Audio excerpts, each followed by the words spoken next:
What happens when a beloved television personality finally reaches their breaking point during a live broadcast? Today, we're diving into one of the most shocking moments in daytime television history that left viewers absolutely stunned. The tensions had been building for weeks, but nobody expected what happened when Valerie Bertinelli appeared as a guest on The View. What started as a simple interview about cooking and family quickly spiraled into a verbal battleground that would change everything. The heated exchange became so intense that it led to an unprecedented live television meltdown that had producers scrambling behind the scenes. Before we get into all the explosive details, make sure to hit that subscribe button and let me know in the comments what you think really caused this dramatic fallout. The morning started like any other at the View studios in New York. The crew was setting up for what they thought would be a light-hearted interview with Valerie Bertinelli, who was there to promote her new cookbook and talk about her recent life changes. The producers had specifically chosen Valerie because they wanted a feel-good segment to balance out the heavier political discussions that had been dominating the show lately. What they got instead was a powder keg waiting to explode. Joy Behar had been having a particularly difficult week. Behind the scenes, sources say she'd been increasingly frustrated with the direction of the show and felt that her opinions weren't being respected by both the producers and some of her co-hosts. She'd been making comments about feeling undervalued and overlooked, especially when it came to booking decisions and segment planning. Little did anyone know that this simmering resentment was about to boil over in the most public way possible. As the cameras rolled and the show went live, everything seemed normal at first. Whoopi Goldberg introduced the segment with her usual warmth, welcoming Valerie to the table with genuine enthusiasm. The other co-hosts chimed in with their greetings, and Valerie seemed relaxed and happy to be there. She started talking about her cookbook, sharing some personal stories about rediscovering her love for cooking after going through some difficult times in her personal life. You know, cooking has always been my therapy, Valerie said with a smile, but lately it's become something even more meaningful. It's about nourishing not just my body, but my soul. The audience was clearly connecting with her heartfelt words, and the interview was flowing beautifully. That's when Joy decided to interject. Well, that sounds wonderful and all, Joy said with a slight edge to her voice that the others immediately picked up on. But don't you think it's a little privilege to talk about cooking as therapy when so many people can barely afford groceries right now? The comment came out of nowhere and completely shifted the energy in the room. Valerie looked genuinely surprised by the hostile tone. "I'm sorry, I don't understand what you mean by that." Valerie responded, trying to keep her composure. "I've actually been very open about my own financial struggles and how cooking helped me get through some really tough times. I'm not sure why you're making this about privilege." Joy leaned forward in her chair, her voice getting sharper. "Oh, please. You're a celebrity with multiple houses talking about how cooking heals your soul. Do you have any idea how ton-deaf that sounds while regular people are choosing between paying rent and buying food? You're here promoting another cookbook that probably costs $30. The tension in the studio became palpable. Whoopi tried to jump in to redirect the conversation, but Joy wasn't having it. She continued her attack with increasing intensity. "And another thing, why is it that every time a celebrity goes through a divorce or breakup, they suddenly become a cooking expert? It's like you all have the same publicist feeding you the same script about finding yourself in the kitchen." Valerie's face began to flush, but she maintained her dignity. "Joy, I really don't appreciate the personal attacks. I came here to talk about something that genuinely helped me through a difficult period in my life. I never claimed to be an expert, and I certainly never suggested that my experience was universal. I shared my story hoping it might help someone else who's going through something similar. Help someone else."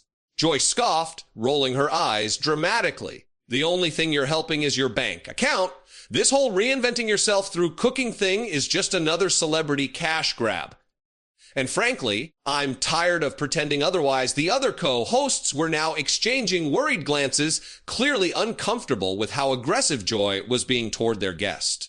Sarah Haynes attempted to step in, saying, "I think what Valerie is trying to share is really beautiful, and many people do find comfort in cooking during difficult times." But Joy immediately turned her fire towards Sarah as well. "Oh, you think it's beautiful too?" Joy snapped, "Of course you do. You probably think every celebrity's journey of self-discovery is beautiful and inspiring. Well, I think it's calculated and fake, and I'm not going to sit here and pretend otherwise just to make everyone comfortable."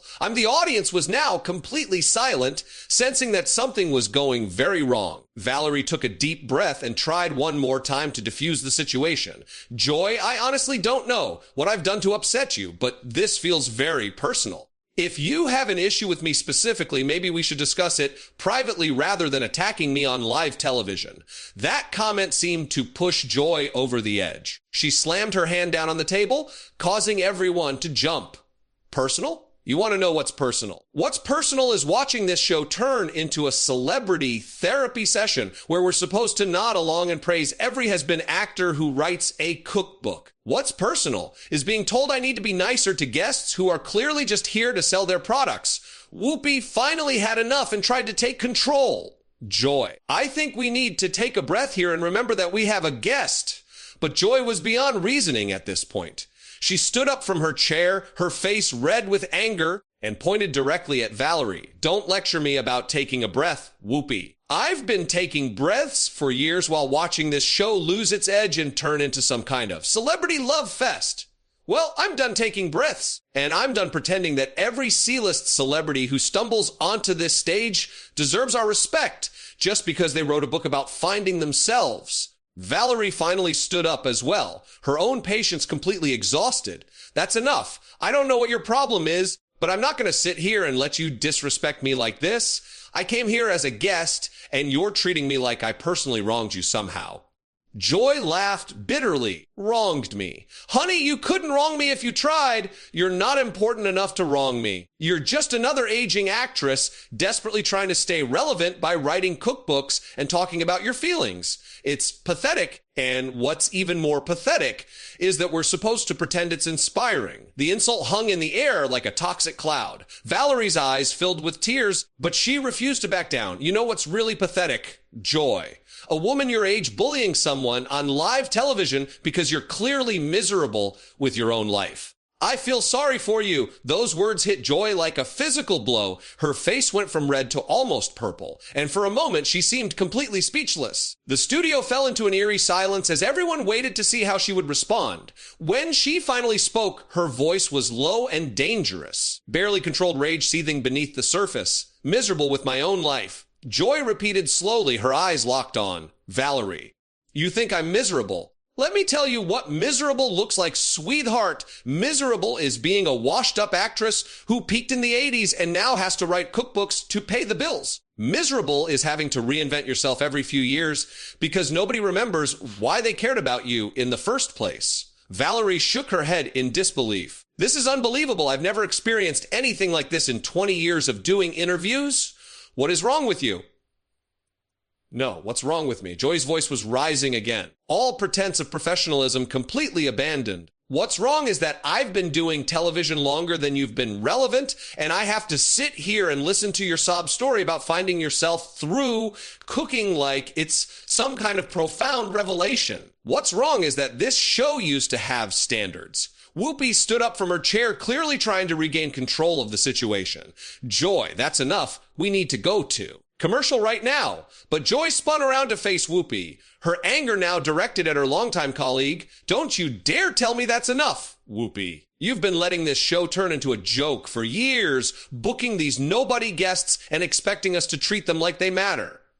"Well, I'm not playing that game anymore." The other co-hosts were frozen in shock. Sarah looked like she was about to cry, and the newer panel members seemed terrified to say anything. The audience was completely silent, sensing they were witnessing something unprecedented. Behind the scenes, producers were frantically trying to figure out how to handle the situation, but the cameras kept rolling. Valerie, still standing beside her chair, looked directly at Whoopi. "I think I should leave. This is clearly not about me, and I don't want to be part of whatever this is." She started to gather her things, but Joy wasn't finished with her yet. "Oh, you want to leave? How convenient." "Can't Handle a little honest conversation. This is exactly what I'm talking about. These celebrity guests come on here expecting to be coddled and praised. And the moment someone asks them a real question or challenges their narrative, they want to run away. Valerie stopped and turned back to face Joy, her own anger finally reaching its limit. Honest conversation. Is that what you call this? You've done nothing but attack me personally since I sat down. You haven't asked me one legitimate question about my book or my life. You've just been cruel and nasty for no reason that I can understand. Cruel and nasty. Joy laughed harshly. You haven't seen cruel and nasty yet. You want to know what's cruel? It's watching talented people get pushed aside to make room for has-beens who think they can buy their way back into relevance with a cookbook deal. It's cruel that I have to pretend to care about your journey of self-discovery when there are real issues happening in the world. Tsunami. Host finally found her voice and tried to intervene. Joy, I think we all need to step back and take a moment here. This isn't productive for anyone. But Joy immediately turned on Sunny as well. Productive? You want to talk about productive, Sunny? What's productive about giving airtime to people who have nothing meaningful to contribute? What's productive about turning this show into a platform for celebrity therapy sessions? Joy's voice was getting louder and more erratic with each word. Valerie had heard enough. She looked directly into the camera and addressed the audience. I want to apologize to anyone watching this. I came here to share something positive, and instead you're witnessing something very ugly. This isn't who I am, and I hope it's not who this show wants to be either. That direct appeal to the audience seemed to enrage Joy even more. Don't you dare apologize for me, she screamed. And don't you dare try to make yourself look like the victim here. You're just another celebrity who can't handle being challenged. Whoopi was now standing between Joy and Valerie, literally trying to keep them separated. Joy, you need to stop this right now. This has gone way too far. But Joy pushed past Whoopi and got closer to Valerie. I'll stop when I'm ready to stop. Whoopi, I'm tired of being managed and handled and told how to behave. This is live television, and sometimes live television gets messy. Deal with it. Valerie looked Joy directly in the eye and spoke with quiet dignity. I genuinely hope you get the help you clearly need, because this behavior isn't normal or acceptable. I'm leaving now and I won't be coming back. After, as Valerie started to walk away, Joy shouted after her, "Good, don't come back and take all your celebrity friends with you. This show doesn't need you or any of the other attention-seeking has-beens who think they can use our platform to sell their products." The cameras followed Valerie as she walked off the set with her head held high, leaving Joy standing alone in the middle of the stage, breathing heavily and looking around at her co-hosts with wild eyes. The silence that followed was deafening. Sarah was the first to speak, her voice barely above a whisper. Joy, what just happened? That was so unlike you. But Joy's response was to laugh bitterly and shake her head. Unlike me, this is exactly like me. This is who I am when I'm not pretending to be nice for the cameras. I'm tired of pretending, Sarah. I'm tired of all of it. She looked around at her colleagues, and for the first time, there seemed to be a flicker of uncertainty in her eyes. Whoopi tried once more to salvage the situation. Joy, let's just sit down and finish the show. We can talk about this later. But Joy was beyond reasoning. She looked at Whoopi with something that might have been pity. Finish the show. You think we can just pretend this didn't happen and go back to talking about cooking tips and celebrity gossip? You think the audience is going to forget what they just witnessed. She gestured toward the cameras that were still rolling, capturing every moment of her breakdown. I don't know how to pretend anymore, Whoopi. I don't know how to sit here and smile and nod while this show turns into something I don't recognize. I don't know how to be fake and pleasant when everything about this feels wrong to me. The raw honesty in her voice was almost more disturbing than her earlier anger. Her colleagues exchanged worried glances, clearly unsure how to respond to this version of Joy they'd never seen before. In the control room, producers were having heated discussions about whether to cut the cameras.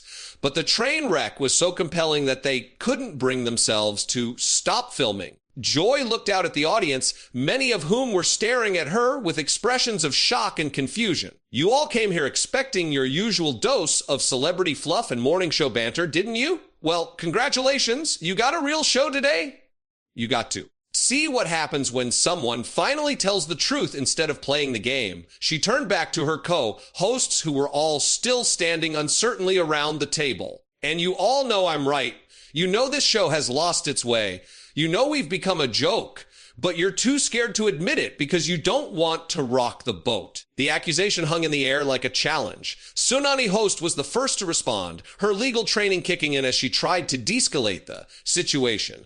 Joy, we all care about this show and wanted to succeed. Maybe we can have this conversation when we're not live on television. But Joy's laugh was bitter and mocking. When we're not live, you mean when the cameras are off and we can all pretend to be friends again, when we can sweep this under the rug and go back to business as usual. No. Sonny, if we're going to have this conversation, we're having it now while America is watching. She walked closer to the camera, addressing the audience, directly with an intensity that was both captivating and deeply uncomfortable. You want to know the truth about what goes on behind the scenes here. You want to know why your favorite morning show feels different lately? It's because we've all been told to play it safe, to avoid controversy, to make nice with every celebrity who walks through that door. Whoopi stepped forward, her voice firm but controlled. Joy, this is not the time or the place for this discussion. We have a responsibility to our viewers and to each other to handle this professionally. Joy spun around to face Whoopi, her voice dripping with sarcasm. You mean the way you professionally sat there and let that guest disrespect me? The way you professionally tried to silence me when I was telling the truth? Or do you mean professionally the way we all pretend this show is still relevant when we know it's becoming a parody of itself? The other co-hosts were now huddled together at one end of the table, clearly unsure whether to flee or stay. Sarah was visibly shaking, and even the usually composed Sonny looked rattled by Joy's increasingly erratic behavior. Joy continued her tirade, pacing back and forth across the stage like a caged animal. You know what the real problem is here. It's not that I was rude to that guest. The real problem is that nobody wants to hear the truth anymore. Everyone wants everything sugar-coated and sanitized. Well, I'm 68 years old and I don't have time for sugar-coating anymore. She stopped pacing and looked directly at her co-hosts. You all sit there judging me for speaking my mind. But where were you when the producers started booking these irrelevant guests? Where were you when they started telling us to tone down our opinions? You all just went along with it because it was easier than fighting. Whoopi tried once more to reason with her longtime colleague. Joy, we can discuss all of these concerns, but not like this, not in front of our audience. This isn't fair to them or to us. Fair? Joy's voice rose to almost a shriek. You want to talk about fair, Whoopi? Is it fair that I've given the best years of my career to this show only to be told I need to be nicer?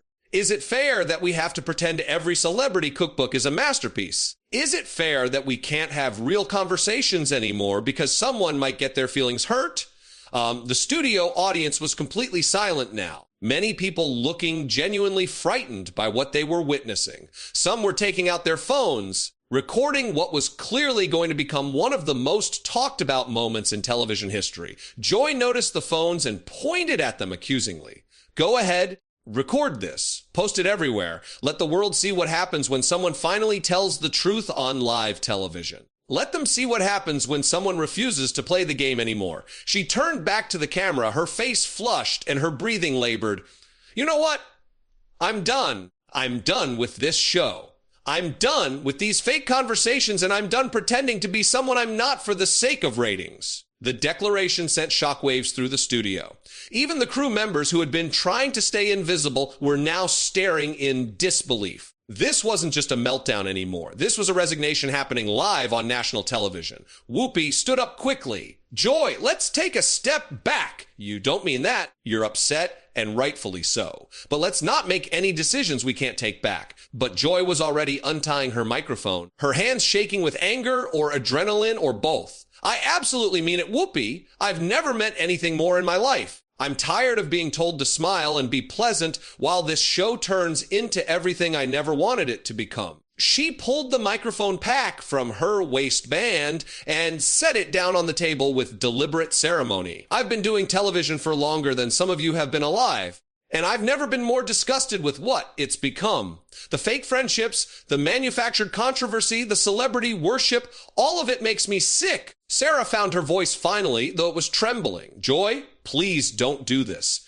We can work through whatever issues you're having. The show needs you. Joy looked at Sarah with something that might have been sympathy. The show needs me, Sarah. The show doesn't need any of us. It'll replace me before my parking space gets cold. Just like it'll replace all of you when your time comes. That's the reality of this business that none of you want to face. She began gathering her personal items from the table, moving with the mechanical precision of someone who had made an irrevocable decision. I started in this business when women had to fight for every opportunity, when we had to be twice as good and work twice as hard just to get noticed. And now look what we've become. We sit around a table gossiping about celebrities and pretending it's journalism. Whoopi made one final attempt to save the situation.